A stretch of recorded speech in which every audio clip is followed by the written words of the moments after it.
Esta homilía llega a ustedes a través de Radio Claret América. El Instituto Bíblico Claretiano de las Américas presentan Poniendo el Evangelio en Práctica con el Padre Manuel Villalobos, un programa para aprender a amar a Dios sin miedo. Iniciamos.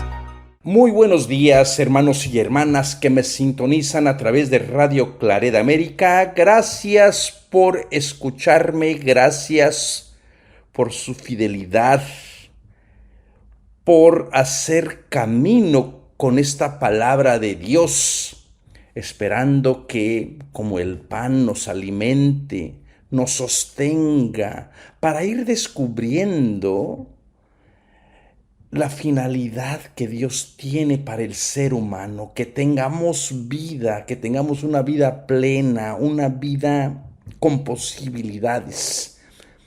Este es el Evangelio para el día 4 de agosto y estamos con el Evangelio de Juan, continuación del capítulo anterior. Del Evangelio anterior, no del capítulo anterior. Por varios domingos vamos a estar leyendo el capítulo 6 del Evangelio de Juan, que es todo el discurso del pan de vida. Y bueno, la primera homilía se lleva casi toda la teología del discurso del pan de vida, porque ya después se va repitiendo la misma idea, y ya después uno dice, ¿y ahora qué digo? Bueno, comenzamos la semana anterior con la multiplicación de panes y hoy es la continuación de este evangelio, ¿verdad? Del evangelio de la semana anterior, Juan capítulo 6, versículo 24-35. En aquel tiempo, cuando la gente vio que ni Jesús ni sus discípulos estaban allí, se embarcaron y fueron a Cafarnaún en busca de Jesús. Al encontrarlo en la orilla del lago, le preguntaron: Maestro, ¿cuándo has venido aquí? Jesús contestó: les aseguro que me buscan no porque han visto signos, sino porque comieron el pan hasta saciarse. Trabajen no por el alimento que perece, sino por el alimento que perdura para la vida plena, el que dará el Hijo del Hombre, pues a éste lo ha sellado el Padre. Ellos le preguntaron: ¿y qué obras tenemos que hacer para trabajar en lo que Dios quiere? Respondió Jesús: la obra que Dios quiere es esta, que crean en el que Él ha enviado. Le replicaron: ¿y qué signo vemos para creer en ti? ¿Cuál es tu obra? Nuestros padres comieron el maná en el desierto, como está escrito. Les dio a comer pan del cielo. Jesús les replicó: les aseguro que no fue Moisés quien les dio el pan del cielo, sino que es mi Padre el que da el verdadero pan del cielo, porque el pan de Dios es el que baja del cielo y da vida al mundo. Entonces le dijeron: Señor, danos siempre de ese pan. Jesús les contestó: yo soy el pan de vida. El que viene a mí no tiene hambre, y el que cree en mí nunca tendrá sed. Palabra de Dios. Hacemos un momento de silencio pidiendo a Dios que abra nuestro corazón para que esta palabra de vida. Señor Jesús, derrama tu bendición sobre todas las personas que nos escuchan, sobre todas las personas que están viviendo momentos difíciles, momentos de incertidumbre, de dolor, de separación, de pérdidas, de muerte, de enfermedades. Que tu palabra sea el pan que nos alimente, nos anime a tener vida, para trabajar siempre por tu pan de justicia, de verdad, de amor. Te pedimos que nos regales el pan para poderlo también compartir con la otra gente. Que no seamos sordos a tu voz y que seamos capaces de reconocerte en la gente que sufre, en la gente que es privada del pan, sin posibilidades de vida. Te pedimos que nos des entrañas de misericordia para poder abrazar a todas las personas, a cuidarlas como tú nos cuidas a nosotros. Todo esto te lo pedimos en el nombre de Cristo Jesús. Amén. Miren, el Evangelio, el Evangelio es una continuación. Comenzamos en el capítulo 6 del Evangelio de Juan y la verdad que por varios domingos, como les decía, vamos a estar leyendo este Evangelio. Y en este Evangelio, una de las peculiaridades que vamos a ir encontrando es que gira todo en torno al pan de vida. Jesús, pan de vida. Y a veces como que esta teología en el Evangelio de Juan es tan repetida, y el mismo pensamiento, como que el primer momento cuando uno se encuentra con este nuevo idea del pan, Jesús como pan de vida, pues la verdad se entusiasma, pero cuando ya va adentrándose en todo el capítulo 6, y como van a ser varios domingos que vamos a estar con el mismo discurso, no se crean de que uno va a decir, bueno, ¿y cuál es la novedad? Pues vamos a ir teniendo que ir encontrando los diferentes matices en el Evangelio. Y ya desde aquí uno se tiene que preguntar por qué tanta insistencia de presentar a Jesús como pan de vida. Entonces el capítulo 6 comenzó con la multiplicación que Jesús hizo de los panes. Ustedes se dieron cuenta como el pan de cebada, el pan de los pobres, el pan fue de alguna manera guardarlo para que no se desperdicie nada. En la tradición del Éxodo, cuando se guardó el maná, se pudrió, le salieron gusanos, pero aquí tiene otra finalidad el pan que Jesús da. Este pan es para que la gente lo comparta, para que la gente tenga vida. No es para almacenar de alguna manera avariciosamente, sino más bien para que la bendición continúe. Pan, trabajo, bendición es para toda la humanidad. Después que hacen eso, los discípulos se embarcan sin Jesús al otro lado. Y yo les he dicho por allí, aunque esto es más propio de los sinópticos, cada vez que la comunidad se embarca sin Jesús, les viene la tormenta, se desatan los vientos, comienzan los huracanes, las olas. Todo esto es como el símbolo de decir, la gente no puede irse sin Cristo Jesús. No salga sin Cristo Jesús. ¿Se acuerdan? Por allá había un comercial de una tarjeta de crédito. No salga sin ella en México, ¿verdad? Entonces también usted no salga sin Cristo Jesús. Doquiera que usted vaya, lleve a Cristo con usted. Bueno, pero esta comunidad no aprendió, se separó, se fueron solos. Y bueno, después este episodio de Jesús caminando sobre las aguas, y enseguida viene esta nueva parte. Después de ese episodio donde la comunidad se va, que la liturgia no continuó, después de ese episodio viene Jesús explicando el episodio de los panes. Es necesario que la gente entienda verdaderamente lo que significa comer con Jesús. ¿Qué implicaciones tiene la comida de Jesús o los panes de Jesús? Porque no se puede convertir esta liturgia en una liturgia superflua. Es necesario que la gente entienda a qué se compromete el comer con Jesús. Si tú comes con Jesús su comida, su banquete de pan de vida, y si lo comes gratuitamente con otros hermanos y hermanas de diferentes tradiciones, recuerden que el Evangelio parece que lo sitúa en el ambiente pagano y en el ambiente también judío, que les está costando trabajo conservar su identidad, porque cada quien piensa que el otro no se merece la bendición de Dios. En cambio, Jesús les va a decir, esas categorías tienen que dejarlas a un lado.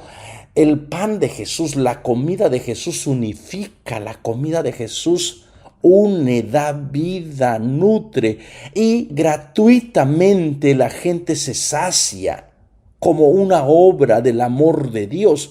Entonces el comer con Jesús va a implicar que la gente va a tener también que vivir esa experiencia de compartir, de ser generoso con la demás gente. No se puede comer con Jesús o reducir la comida de Jesús a una comida egoísta. Y esto también para nuestras liturgias pues tendrían que ayudarnos a pensar. Estoy reduciendo mi comunión, el recibir a Jesús, pero sin comprometerme con los que tienen hambre, con los que no tienen casa, con los migrantes, con los que tienen sed. Entonces es una liturgia, una comida que en vez de dar vida, pues va a dar muerte. Y da la impresión que los seguidores de Jesús se fueron solos porque no quieren aprender o les está costando trabajo las implicaciones que requiere el participar de la comida de Jesús, del pan que ha bajado del cielo, ¿verdad? Como muchos de nosotros, comulgamos, pero sin saber exactamente a qué nos compromete el recibir. Cuando usted saca la lengua para recibir el cuerpo de Cristo, o se arrodilla o se postra para recibir el cuerpo de Cristo, o extiende la mano para recibir el cuerpo de Cristo, pero no tiene claramente a qué se compromete ese símbolo, ese gesto, si no tiene claramente que se está comprometiendo a trabajar por un mundo mejor, a compartir que la bendición de Dios alcance para todos, a ver a todas las personas como hermanos y hermanas, entonces ese ritual solamente fue vacío, superfluo, apócrifo, ¿verdad? No tiene valor, no tiene sentido. No importa que usted se arrodilló, no importa que usted se cubrió la cabeza y usted hizo las 10,000 oraciones, pero si no le invita, le exhorta, le mueve a trabajar por el pan que no se acaba, por el pan que da vida, y ahorita lo vamos a ir descubriendo, entonces esos rituales se quedan simplemente en ello, en rituales. Sin embargo, habrá a lo mejor personas que no extienden la mano porque dicen yo no soy digno, o no se arrodillan, o no sacan la lengua para recibir el santo manjar, pero hacen la obra de Dios. Hacen que florezca la justicia, trabajan por los derechos de los migrantes, cuidan de las personas enfermas. Pues ustedes, ¿qué creen que está siendo verdaderamente el pan de vida posible? Ustedes me pueden compartir sus pensamientos allí en los comentarios. A lo mejor habrá muchas personas que no pueden comulgar oficialmente, pero están comulgando con sus obras de justicia de verdad, tal como Jesús lo quería. ¿Cómo es esto posible? ¿Por qué no se puede reducir la Eucaristía a ritos desconectados del aspecto de justicia que Jesús propone, del nuevo éxodo, de la nueva salida. Así que comienza el Evangelio. Al día siguiente, nuevo tiempo, la gente que se había quedado al otro lado del mar, o sea, parece que el mar sigue separando, otra vez el simbolismo del mar, sigue separando a los que son pueblo de los que no son pueblo, de los que son no son llamados en un primer lugar, pero este pueblo fue testigo de que Dios no discrimina. El Dios de Jesús, el Padre que Jesús aboga o que presenta, es un Padre que cuida de ambos pueblos, del pueblo judío y del pueblo pagano. Y el pueblo judío, representado en los discípulos, parece que se embarcó solo y lamentablemente no quieren, o en este momento les está costando trabajo el discipulado. En cambio, los que se quedaron al otro lado se dan cuenta y siguen un propósito. Está bien, es un propósito con interés, pero por lo menos quieren buscar a Jesús, cosa que el pueblo de Israel, el que se fue primero, no lo hace, ¿verdad? Se dan cuenta de la realidad. No, Jesús no está, los discípulos no están. Entonces, ¿dónde está Jesús? Y desde allí comienza una búsqueda. Entonces, este episodio se conecta muy bien con el episodio anterior. Aquella noche los discípulos habían intentado separarse de Jesús. La gente, en cambio, ha permanecido en el mismo sitio. Uno se puede explicar, a ver, si aquí tú tienes la revelación de Dios, si tú has encontrado la presencia de Dios en este lugar, ¿qué andas buscando en otras partes? La gente se quedó en el sitio de la multiplicación de los panes correctamente porque dijo, este es el símbolo que Dios dio. En este monte, en un día, se van a preparar el banquete escatológico, el banquete de las promesas.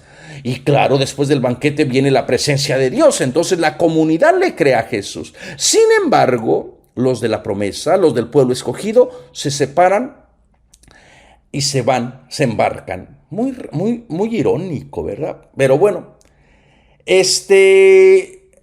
esta gente, en cambio, se quedó en el lugar, a lo mejor con interés de que algo, si recibieron el banquete celestial, que viene la gloria de Dios, desean encontrar a Jesús. Entonces el separarse, el irse, el cruce del lago, entonces tiene finalidades muy diferentes. Los discípulos, por un lado, se embarcan solos, se desconectan de la propuesta de Jesús. En cambio, estos quieren seguir aprendiendo. Vamos a darles el privilegio de la duda. Se dan cuenta de que Jesús no está allí.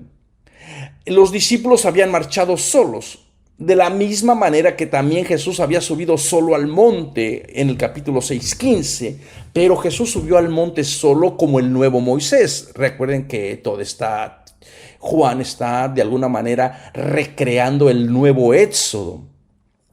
Entonces aparece este adjetivo de solos. Y esta es una actitud de decir, a ver, este adjetivo de soledad tiene diferentes propósitos. Jesús se va al monte solo al encuentro con Dios. Es necesario separarse de entrar en intimidad. En cambio, los discípulos se van solos, sin Dios, sin Jesús y fracasados, ¿verdad? Entonces, como que es una situación muy violenta lo que está pasando. Hay momentos en que uno quiere estar solo, pero no porque no quiera la gente, porque necesitas conectarte con Dios, necesitas meditar, reflexionar, pensar cómo vas llevando la misión, cómo puedes llevar la palabra de Dios. Pero también hay momentos en que uno se siente solo, ¿por qué? No hay con quien compartir la vida, se siente frustrado, se siente malhumorado. Bueno, entonces estas son como estas ideas que pueden tener. Entonces, esta comunidad que se había quedado sola, valdría la pena preguntarnos, ¿usted de qué tipo de grupo sería? Si ha presenciado, si ha sido testigo de haber comido, de haberse nutrido del pan de la palabra. Y esa palabra le da vida, le invita a ser mejor, a seguir la búsqueda de decir, ay no, qué bueno, yo siempre he creído en esta manera. O a lo mejor se va y dice, no, yo mejor voy a lo que me da la seguridad, ¿no? A la misma palabra, al mismo ritual, a la misma condena. Bueno, entonces llegan otra vez a Tiberíades, donde habían comido. Dice, llegaron de Tiberíades otros botes. Parece que hay una misión, que andan por allí misionando. La idea de los botes representa la comunidad. Así se le llamaba la iglesia, ¿verdad? La barca símbolo de la comunidad. Y parece que hay una flotilla de botes que andan misionando. Dice, cerca del lugar donde habían comido, en Tiberíades, cuando el Señor pronunció la acción de gracias. Vean el título que le están dando a Cristo Jesús. Este es un título cristológico del ser Señor. Y ahora se dan cuenta que la multiplicación de los panes no fue por el trabajo de las personas, fue por la generosidad de Dios, donde Dios generosamente les dio que comer.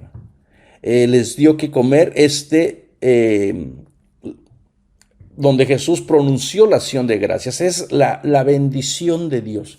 Qué bonito, Dios que cuida, Dios que bendice, Dios que nos regala su lluvia, Dios que provee, Dios que no nos abandona. Hermanos y hermanas, ¿tienes tú esta fe de decir, Dios no me abandona?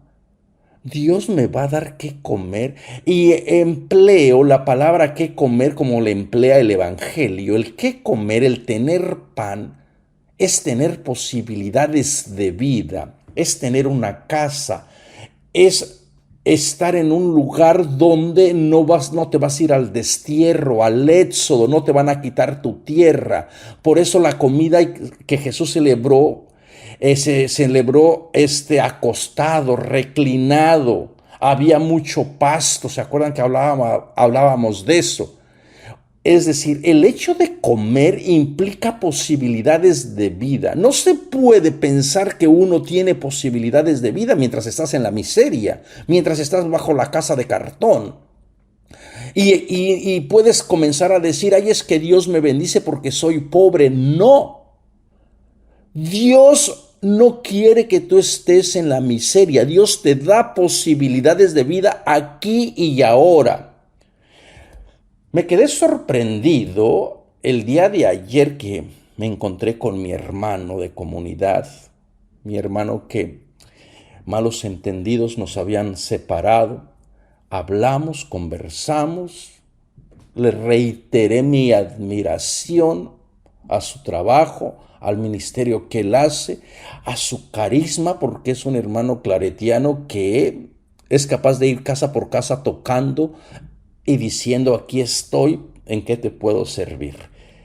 Y me estaba diciendo que me sorprendió uno de sus comentarios que decía que casi no toco el tema de la vida eterna. Le dije, no, ¿cómo de que no? Si siempre estoy hablando, pero una vida plena, una vida con posibilidades aquí y ahora, no para cuando ya me muera, no para cuando ya esté ahí en la presencia de Dios. No, yo no me preocupo por eso. Yo me preocupo por ver qué posibilidades es de tener vida plena. Y esto hay que enfatizarlo una y otra vez, ¿no? Porque la gente cree decir, bueno, soy pobre, no tengo tierra, seguramente que soy un bendecido de Dios. Tiene usted que preguntarse, ¿por qué no tengo tierra? ¿Quién se quedó con ella?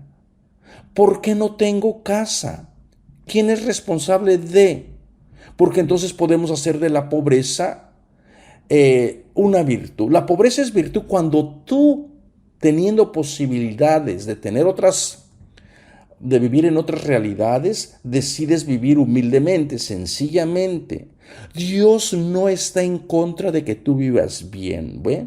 Entonces, la acción de gracia, la bendición que Dios da desde que tú comas, te sacies. Dios no es tacaño, Dios generosamente da. Con esto, ¿qué es lo que está diciendo el Evangelio? Dios te da posibilidades de vida. No te está diciendo, ay, te voy a dar solamente un pedacito así de terreno. No. Tienes que creer de que Dios quiere lo mejor para ti. Posibilidades de vida plena. Y entonces, si no tienes posibilidades de vida plena, aquí y ahora tienes que preguntarte, ¿quién me ha robado la bendición? Por eso la nueva mención de Tiberíades, que como se ha indicado parece aludir a la población pagana de Galilea, es introducida en este ambiente judío y le da un nuevo significado. Son los no judíos los que hacen posible el acceso a Jesús, el pan, la bendición.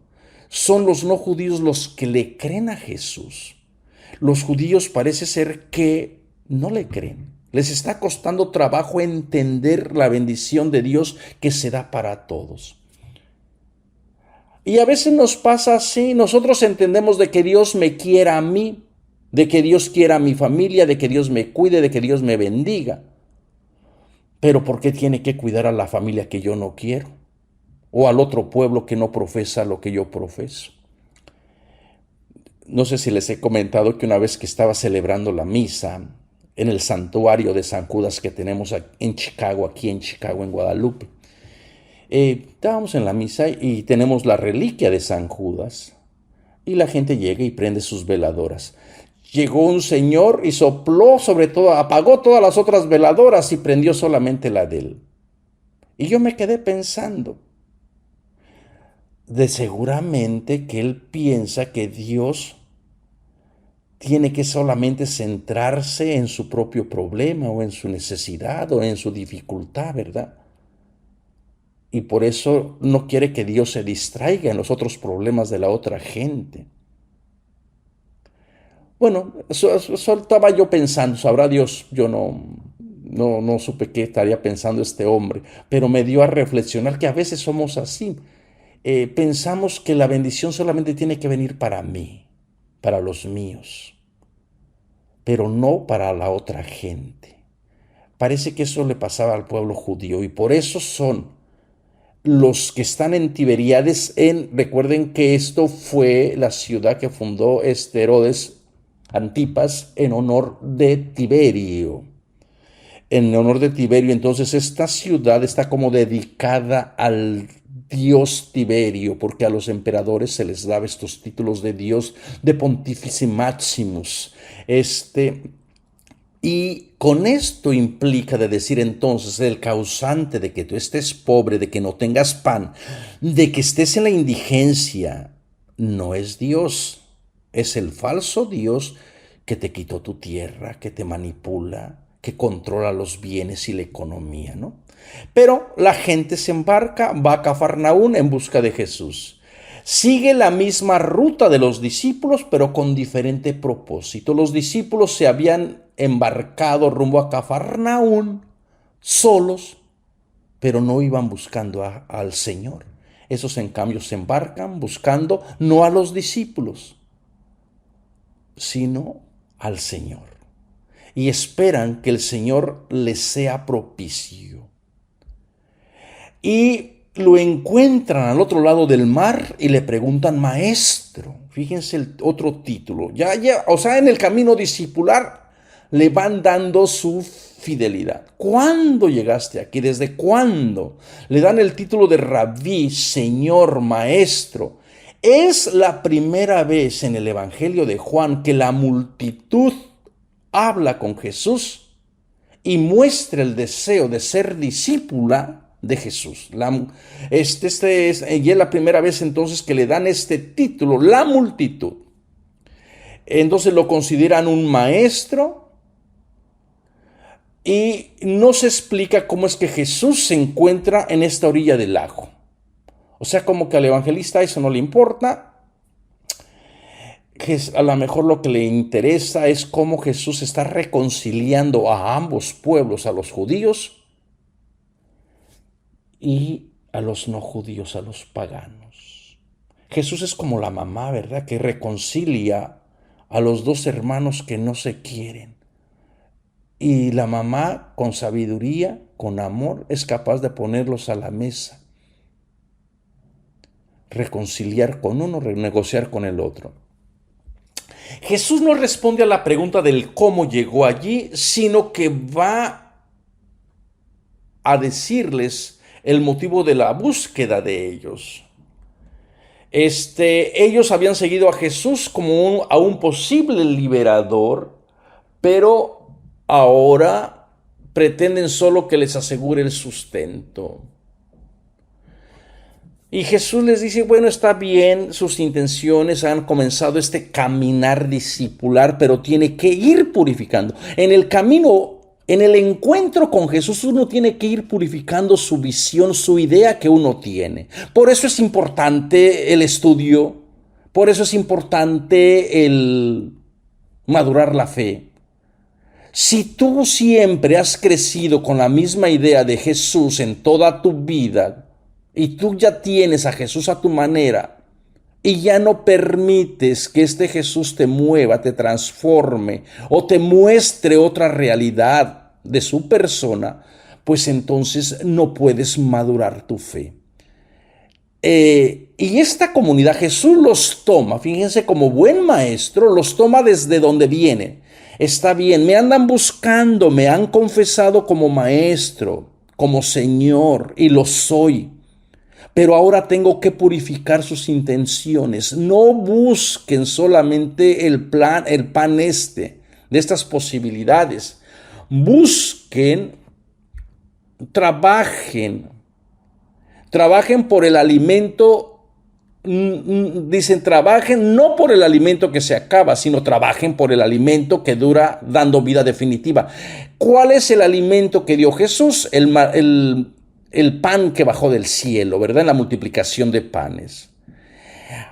En otras palabras, lo que Jesús les está diciendo es, ustedes fueron testigos de cómo Dios generosamente, cuando fluye una economía del compartir, cuando todo mundo pone lo que tiene al servicio del hermano y no se acapara la economía, no dice esto es mío, sino que hace que la economía fluya, entonces el milagro de la vida sucede. En el plan económico de Jesús, estamos releyendo esta lectura desde el punto de vista económico. Desde este punto de vista económico, Dios quiere una economía que fluya, una economía que sea gratuita, una economía que manifieste realmente la bondad de Dios. Y esta comunidad fue testiga de que sí es posible saciarse, comer bien, pero tienen que trabajar para que esa continuidad, Dios les dio el ejemplo, Jesús les dio el ejemplo, el Padre les dio el ejemplo, ahora la comunidad tiene que comenzar a trabajar en esa misma economía. Y no tienen que quedarse en la economía que provee el sistema. Una economía donde lo que yo hago es para mí. Una economía donde yo acaparo, yo almaceno y no hace que la economía fluya, desarrolla a la persona. Entonces, el reproche de Jesús es que el alimento por el cual ellos trabajan, por la economía que ellos quieren, no va a transformar la realidad si siguen con ese tipo de economía. Pero en cambio, si trabajan por el alimento que Dios quiere, el que da la vida, el que da el espíritu, entonces puede ser que otro mundo, otra economía sea posible. una economía que se entrega por don gratuito. ¿Se acuerdan que había un dicho que decía, del cielo cayeron 10 bendiciones, 10 bendiciones económicas, y Roma se quedó con 9. Roma acaparó todo acaparó. Y el resto del imperio vivía con una sola bendición. Parece que la situación económica no ha cambiado. Aquí necesitaríamos la ayuda de los expertos en economía. ¿Cómo está distribuida la economía? ¿Cuántos países están beneficiando solamente de la economía del mundo? Creo que Estados Unidos se consumía el 80% y el resto del mundo vivía con el 20%. Y eso también nos hace cómplices a los que estamos acá. Entonces, esta idea de trabajar por el alimento de la economía, que es gratuita, que es don de Dios, que no acapara, que no almacena, y además es reconocer que en eso está el sello de Dios en la humanidad de Jesús, que es el Espíritu que ha hecho de él el hombre. Entonces Jesús, modelo de humanidad, es capaz de dar alimento que dura por ser el portador del Espíritu, modelo de humano. Cuando la gente viva entonces en una nueva economía y trabaje por ese pan de esta nueva economía, entonces ¿será posible una nueva humanidad?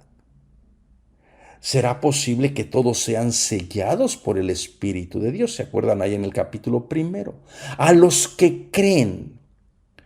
La palabra vino a los suyos, la luz vino a los suyos, pero no la recibieron.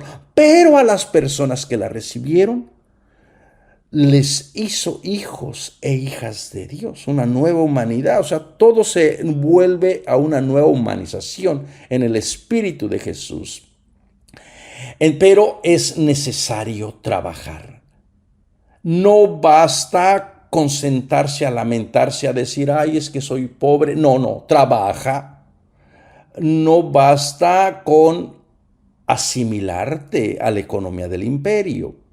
Hay que trabajar. Y es muy difícil, hermanos y hermanas. Créanme que es muy difícil poner en práctica esta economía de Jesús. Y por eso esto es lo que Jesús designa como trabajar para ganarse el alimento. La sintonía del amor hace comprender la señal y lleva a creer en Jesús. Entonces, con esta nueva economía, la gente se pregunta, ¿qué obras tenemos que hacer para trabajar en lo que Dios quiere? Ya entraron, dieron otro paso en su camino discipular. Ahora ya comprenden que hay que trabajar. Como dice la canción del Napoleón, ¿verdad? Del cielo nada te caerá. Vive feliz, pero hay que trabajar.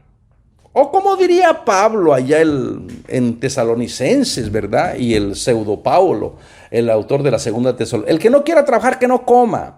El trabajo, la gente tiene que trabajar. No se puede estar creando personas codependientes. Porque hay personas de verdad que son tan hábiles para vivir dependiendo de otras, de colgarse de la otra persona. Y uno trabajando y va y se para y se sacrifica y logra juntar un poquito. Y luego viene la gente que no trabaja y te quiere hacer cargos de conciencia. No, hermanos y hermanas, todo mundo tiene que trabajar. El que no trabaje, que no coma. Tenemos un curso sobre el trabajo. Vayan a www.ibicla.org y ahí tenemos el curso del profesor Jesús Peláez, Jesús y la economía. ¿Cuál es la propuesta que tenía Jesús acerca de la economía? Bueno, una propuesta alternativa. Lamentablemente, como que esos temas no nos gustan mucho, ¿verdad? Hay, por cierto, a mi hermanito Ernesto, creo que sí, de Colombia, me hizo notar que efectivamente el curso que yo les había dicho del Evangelio del Juan Bautista no lo tenemos en línea. Es muy cierto, no lo tenemos en línea, pero bueno, si alguien lo quiere, es el de profesor Ariel, puede mandarnos un correo por allí, se lo podemos facilitar. Entonces, hermanos y hermanas, la economía tiene que fluir, pero la economía, Dios te dio la prueba, te dio la muestra que sí es posible. En la mente de Dios es posible crear una economía más saludable, más justa, más sostenible, diríamos ahora. Pero hay que trabajar, hay que darle la fidelidad. Eso es lo que hay que hacer. Esta gente que estaba acostumbrada a obedecer la ley, los mandamientos, las tradiciones, a observar las leyes de pureza, le preguntan a Jesús que cuáles son lo que ahora hay que hacer. Piensan que todavía hay que cumplir las 613 leyes, las tradiciones de los mayores y bueno, todas estas costumbres que se han ido acumulando. Y Jesús les va a decir, parece que no va por ahí, pero están en el camino discipular. Respondió Jesús, olvídense de cumplir mandamientos, de la ley, de las observancias. Solamente es necesario. Fíjense, solamente es necesario. Este es el trabajo que Dios quiere. Que se adhieran al que Dios ha enviado. Que le crean a esta propuesta. Ojalá y nosotros volviéramos a entender esto. En vez de estarte tú enredando con tantos mandamientos, tradiciones, leyes, magisterios, no sé cuántas 10,000 cosas que hacen de la persona, que ponen a la persona así como agobiada, asfixiada, exhausta, con un yugo tan pesado. Ojalá vinieran y escucharan otra vez. Este es el trabajo que Dios quiere. Cree en la propuesta de Jesús. Dale su entrega, trabaja por ella, dale su fidelidad. Entonces Jesús se revela. Jesús se revela como el enviado, el Mesías. Jesús corrige el presupuesto de la pregunta. Dios no va a imponer nuevos preceptos u observancias. Dios no va a imponer leyes y leyes y leyes y leyes. La gente ya está cansada por tantas leyes. El trabajo que Dios requiere es único. Dar la fidelidad, permanecer a Jesús como enviado, creer en su propuesta. Ojalá y volviéramos a rescatar esta espiritualidad, decir, sí, Señor, yo te creo a ti, voy a luchar por los valores del reino, por tus sentimientos van a ser mis sentimientos, tus preocupaciones van a ser mis preocupaciones, tus pobres, tus desamparados, tus ciegos, tus lisiados, los cojos, los hambrientos, los migrantes, los afeminados, los que nadie quiere, todos esos van a ser mi comunidad. Y es allí donde yo te voy a dar mi fidelidad, mi lealtad.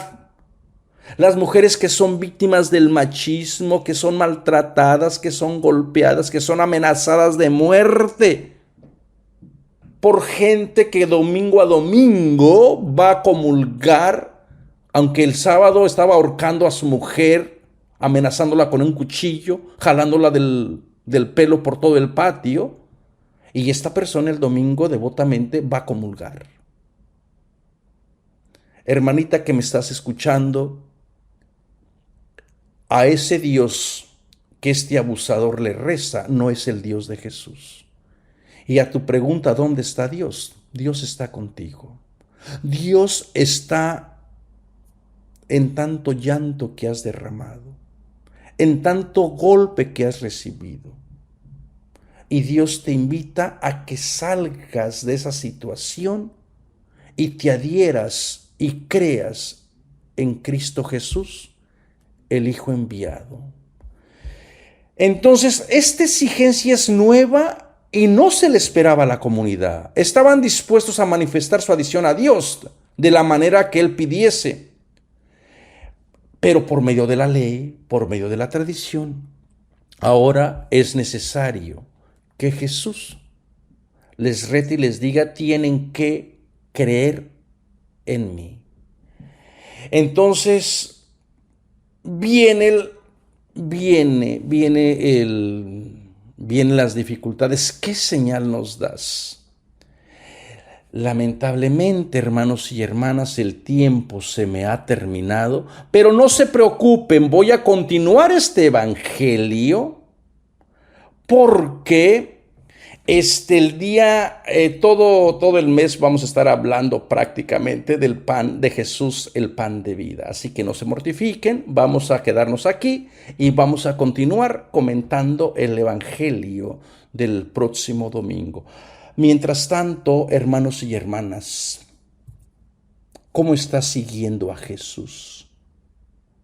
¿Le estás dando tu fidelidad, tu entrega? ¿O estás tomando el nombre de Cristo Jesús en vano, cumpliendo falsos ritos, sin conversión, sin obras y sin amor?